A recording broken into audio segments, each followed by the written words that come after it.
រឿងស្នាមត្រាស្នេហាភាគទី16ពេលចេញពីមន្ទីរពេទ្យទៅស្ដីដណ្ដឹងហើយត្រៀមខ្លួនរៀបការផងមកក៏ជឿជាក់ដំឡើងថាអូនយកព្រមនាងក្រមុំសួរដល់នឹកអស់សំណើអាការៈរបស់ស្វាមីមើលទៅមានទំនុកចិត្តខ្លាំងណាស់តែដូចថាមនុស្សដូចគេតែងតែធ្វើបានគ្រប់យ៉ាងដែលត្រូវការបើមិនរៀបការមិនខ្លាចមានផ្ទៃពោះទេឬព្រោះកន្លងមកយើងមិនធ្លាប់ការពារបងក៏ប្រឹងប្រែងមិនទំនេរមនុស្សឈួតនាងវាគេហើយក៏ក្តៅខ្លួនពេលដែលត្រូវគេសម្លឹងមុខចាប់កំហុសឬថាអូនការពារអែនត្រាសួរភើងភ្លាមគេមិនបានការពារក៏ពិតមែនតែមិនមែនថារីបេកាមិនការពារឯណាមែនឬគេសួរដល់ទឹកមុខម៉មព្រមទាំងច្បាច់កោះដៃរបស់នាងកាន់តែខ្លាំងគឺណែរីបេកាប្រព្រឹត្តភ្នែកញាប់ស្អែកនឹងលេបទឹកមកកឹកទៅខឹងខ្សែភ្នែកដាក់ទោសរបស់ស្វាមីហើយប្រកាសណាស់ថាពេលនេះគេខឹងនេះបងព្យាយាមស្ទើរស្លាប់ដើម្បីអីគេលោឡាដល់ការមួម៉ៅមុខរបស់រីបេកាក៏កាន់តែក្រហមព្យាយាមស្ទើរស្លាប់មានន័យថាម៉េចនាងញញថ្មិញដាក់នឹងក្តៅខ្លួនភេប៉ុន្តែមុននឹងបាននិយាយអីច្រើនជាងនេះគេលឿនទៅថាយេកាក៏ចូលមកល្មមយើងមានរឿងត្រូវនិយាយគ្នាបេកាកំភ្លេចនៅកំឡោះកំរៀមទឹកមុខក៏កាចរីបេកាដើរចេញពីបន្ទប់សម្រាប់របស់ស្វាមីនាងដកដង្ហើមធំមានអារម្មណ៍ថាខ្លាចខ្សែភ្នែកដើរសម្លឹងមើលមកនោះអនត្រាស់ជាមនុស្សឆ្លាតគេមើលដឹងថានាងលួចលេបថ្នាំការពារប្រកាសហើយព្រមមិនតាន់បានចាប់ពាក្យជាផ្លូវការផងម្យ៉ាងទៀតគេទៅតែផ្ដាច់ពាក្យពីអ៊ីងហ្វាតែឲ្យនាងហ៊ានបណ្ដោយឲ្យខ្លួនឯងមានផ្ទៃពោះយ៉ាងម៉េចកាន់តែមនុស្សចិត្តអាក្រក់ចូលចិត្តធ្វើតាមអំពើចិត្តបែបនោះតាំងពីយប់ដំបូងដែលបាននៅជាមួយគ្នាគេមិនធ្លាប់ហើយគិតហើយនាងក៏អៀនមិនហ៊ានគិតអីបន្តនាងដើរទៅទិញភេសជ្ជៈមកផឹកព្រោះស្រេកទឹកគិតថារកចាំឲ្យក្រុមគ្រួសាររបស់គេមកសួរសើទុកឲ្យចាំចូលទៅកំដៅគេមិនអញ្ចឹង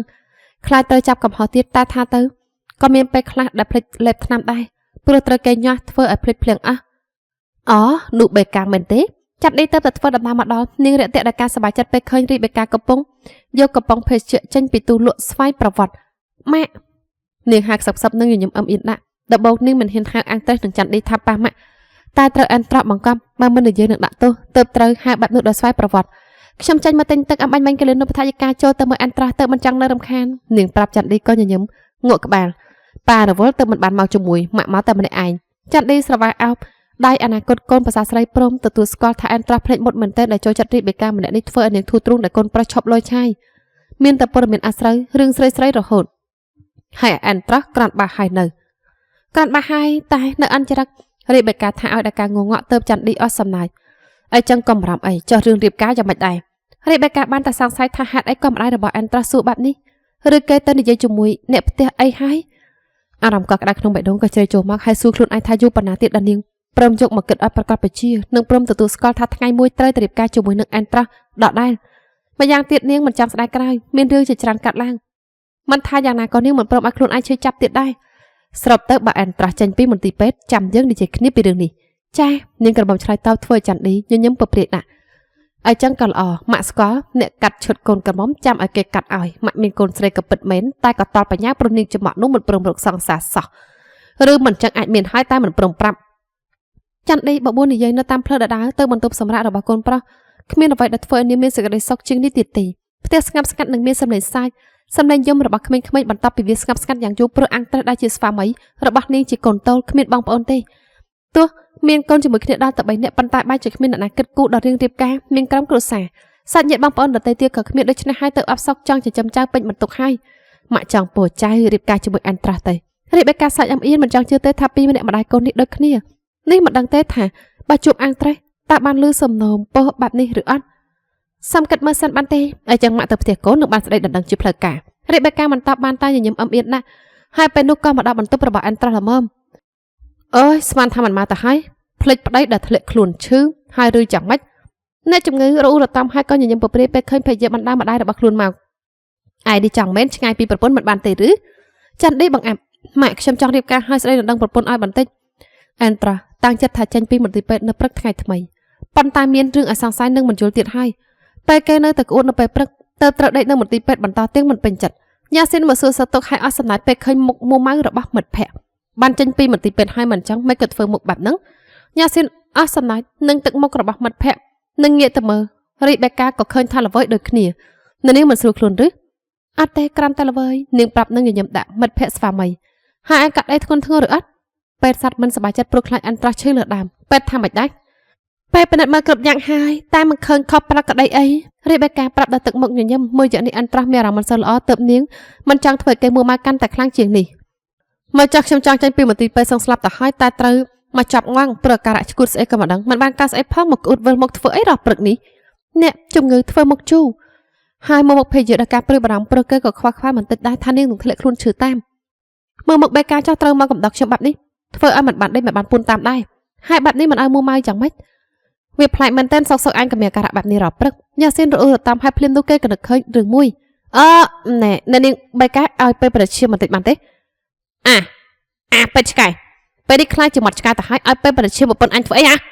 នឹងបានដឹងនឹងអីថាហេតុអីបានជាឯងមានអាការៈបែបនេះញ៉ាស៊ីននិយាយញឹមធ្វើអានត្រាស់នឹងរីបេកាមើលមកគ្នាដែលការងឿងឆ្ងល់ជឿចុះធានាថាអាការៈនេះអាការៈឈឺនេះឯងច្បាស់ជាចូលចិត្តអាការៈដែលកើតឡើងចំពោះអានត្រាស់គឺជាអាការៈចាញ់កូនជាមួយប្រពន្ធដែលគេនឹងរីបេកាមិនដឹងអីបន្តិចថាកំពុងតែមានកូនជាមួយគ្នានៅមកពីរីបេកាមានអាការៈចាញ់មួយរយៈហើយនាងល្វើយនឹងវិលមករកព្រឹកតើបអ្នកដែលនៅជាមួយគ្នារហូតមើលឃើញអាការៈខុសធម្មតានេះ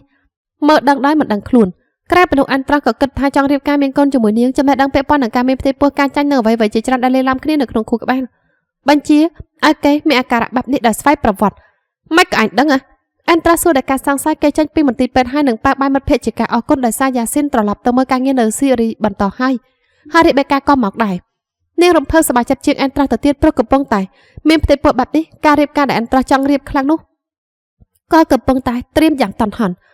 មុននេះរវល់នឹងរឿងរបស់ខ្លួននាងទៅតែម្ដងនៅពេលនេះឯងថាប្អូនស្រីរបស់ខ្លួនក៏នៅជាមួយអេត្រៀនដូចដែលនឹកភ្នែកពិតមែនតែនាងមិនចង់និយាយអីច្រើនរឿងបេះដូងទុកឲ្យសម័យខ្លួនជាអ្នកសម្រេចចិត្តដែលខ្លួនឯងម្យ៉ាងទៀតអានត្រាស់ក៏គួរឲ្យខ្លាចអេត្រៀនក៏ប្រហែលជាមិនខុសគ្នាព្រោះជាកូនភ្លោះពេលនេះរ៉ូសេលីនក៏រវល់នៅ Saint Petersburg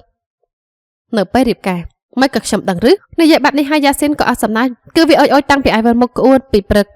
មកម្លេះពីដំបូងមិនបានគិតអីតែពេលឃើញបេកាមានទឹកមុខស្លេកទៅចង់ឲ្យទៅពិនិត្យសាកមើលចាំមិនដែរមានផ្ទៃពោះមែនយ៉ាស៊ីនញញឹមពព្រាដល់ការសប្បាយចិត្តពេលនេះមិត្តភ័ក្តិបានសំបំណងឲ្យបន្តពីយំយាយចង់បានប្រពន្ធជាផ្លូវការដោយកូនក្មេងថាទៅរឿងនេះវាស្តីនឹងរឿងនិទានអប្បរាយល់អីចឹងដែរទេនិទានរឿងស្អីអែនត្រាសួរដល់មិនភ្លេចដួលអាហារដាក់ចានរបស់ភេទយើងនឹងសម្លឹងមើលនាងដឹកសាភ្នែកពោពេញទៅដោយក្តីស្រឡាញ់កាន់តែធ្វើយ៉ាស៊ីនជឿជាក់ចំពោះអ្វីដែលខ្លួនឯងបានគិត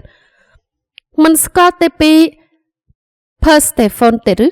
យ៉ាស៊ីនសួរទៅកន្លោះកន្មុំមើលមុខគ្នាហើយក៏វិក្បាលជាមួយចម្លើយប្រពន្ធរបស់អាទិទេព Hades ប្រហែលទេ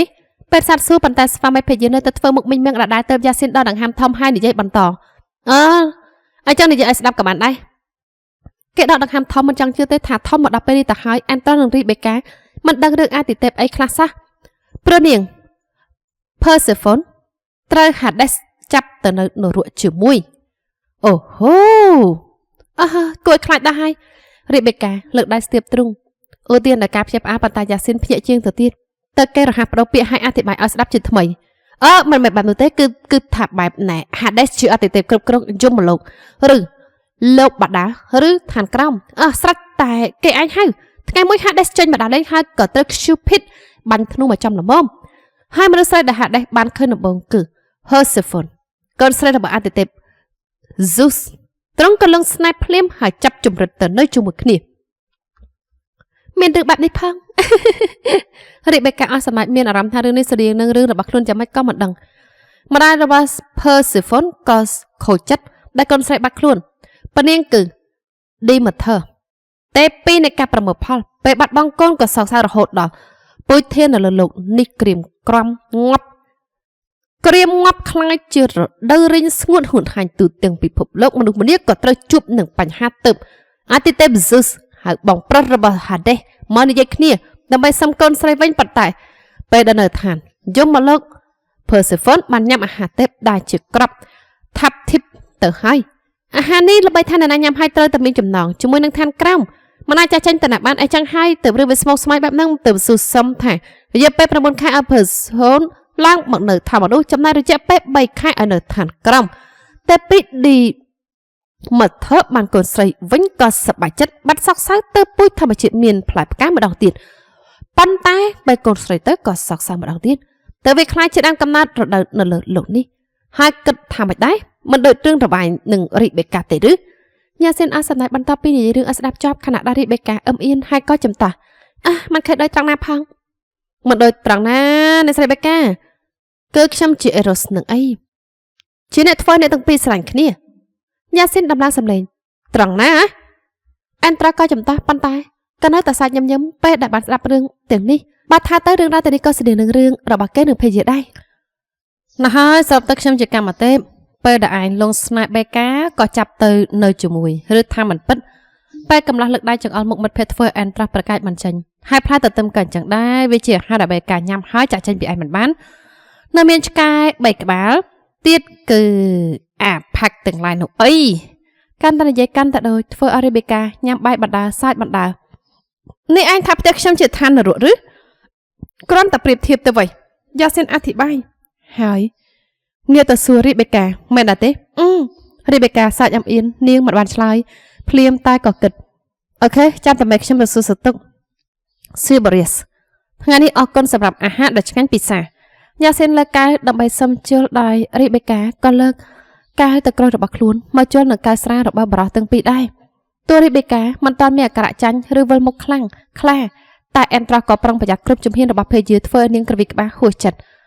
នេះយកច្រាក់ហើយអើមិនមែនជាអ្នកចាញ់ផងបងទៅវិញទេដែលជាអ្នកចាញ់នាងរំលឹកទៅអ្នកកំឡោះអស់សំណើចការក្អាយមិនដឹងទេខ្លាចនឹងណាបើរអិលដួសក្នុងបន្ទប់ទឹកតាប្តីធ្វើយ៉ាងម៉េចមិនគៀងបេះដូងស្លាប់ទៅហើយទេឬអែនត្រាស់ប្រាប់ដោយសំឡេងពីរោះហើយឡើងមកលើក្រែជាមួយថ្ងៃនេះយើងហត់នឿយពេញមួយថ្ងៃហើយដេកវិញល្អជាងស្អែកនឹងបានទៅលោឈុតមកគោការកាន់តែចិត្តដល់ថ្ងៃរៀបការអែនត្រាស់ក៏កាន់តែរំភើបទីបំផុតការព្យាយាមរបស់គេក៏ចេញលទ្ធផលទោះលួចខំតិចតួចបើដារីបេកាព្រមសារភាពថាលួចលេបថ្នាំពជាកំណត់ប៉ុន្តែព្រមមិនបានលេបទៀងទាត់ទៅមានផ្ទៃពួកបាត់នេះសំណាងដែរឧស្សាហ៍មិនចឹងថ្មនេះនៅមិនតាន់បានរៀបការនោះទេត្រូវទៅយកមករបស់អូននៅផ្ទះហើយទៅហាងខោអាវពេលនេះអាចឈួតអ៊ីតក៏ទៅដេកស៊ីនៅផ្ទះរបស់អូនទៅហើយនេះនៅខ្លាចចិត្តវាមែនតើខ្លាចថាវាធ្វើកុកគីជាចំនួន10ភ្ញៀវនៅថ្ងៃមង្គលការរបស់យើងឬអត់គេរអ៊ូធ្វើអរីបេកាសាក្អាក់ក្អាយដាក់ការចូលចិត្តបងតថាឲ្យលោកអ៊ីកធ្វើអីគេចូលចិត្តការងារបែបនោះល្អតែប៉ានឹងមានអ្នកនិយាយគ្នានាងមកដឹងថាពុករបស់ខ្លួនចូលចិត្តបរោះមកកាយម្នាក់នោះមនុស្សស្អីក្រាបពីពូកាក្បាច់គុណហើយនៅពូកាកាត់ស្មាទៀតផងបងស្រីរបស់បងតដែរអែនត្រាស់និយាយបន្តពេលនេះចាំងមេឆ្លក់នឹងឈិតកូនក្រមុំជាងពីរីបេកាទៅទៀតហើយសាយស្អីនេះគេអានមើលអ្នកនៅក្នុងរង្វង់ដៃពេលដែលសុកនាងក៏សាយមិនដឹងថាកំពុងតែសប្បាយនឹងរឿងអីចាំរឿងដែលយ៉ាសិននេះទៀនបានទេហាដេសនឹងប្រពន្ធឬអែនត្រាស់សួរព្រមទៅទាញភួយមកដណ្ដប់ឲ្យខ្លួនឯងនឹងភេជាមែនហើយចាំរឿងទៅទឹមដែលយើងញ៉ាំជាមួយគ្នាលើកមុននៅផ្ទះស៊ីបរីបានទេនាងសួរខ្សែភ្នែកមានពលឺនៅសេចក្តីសុខប៉ុន្តែអែនត្រាស់ក៏មានសេចក្តីសុខរកអ្វីប្រៀបមិនបានទៅហើយពេលនោះអូនប្រាប់បងមិនបានមែនទេថាញ៉ាំទៅទឹមហើយតែមិនដឹងរសជាតិអីនៅក្នុងមាត់ចាំបានហើយយ៉ាងម៉េចគេងងុយចង់ដេកពេញបន្ទុកហើយមិនចង់ជឿទេថាទោះមិនដឹងថាប្រពន្ធមានផ្ទៃពោះតាមមនុស្សដូចគេនៅតែមានអាការៈចាញ់ជំនួសប្រពន្ធឲ្យតបាន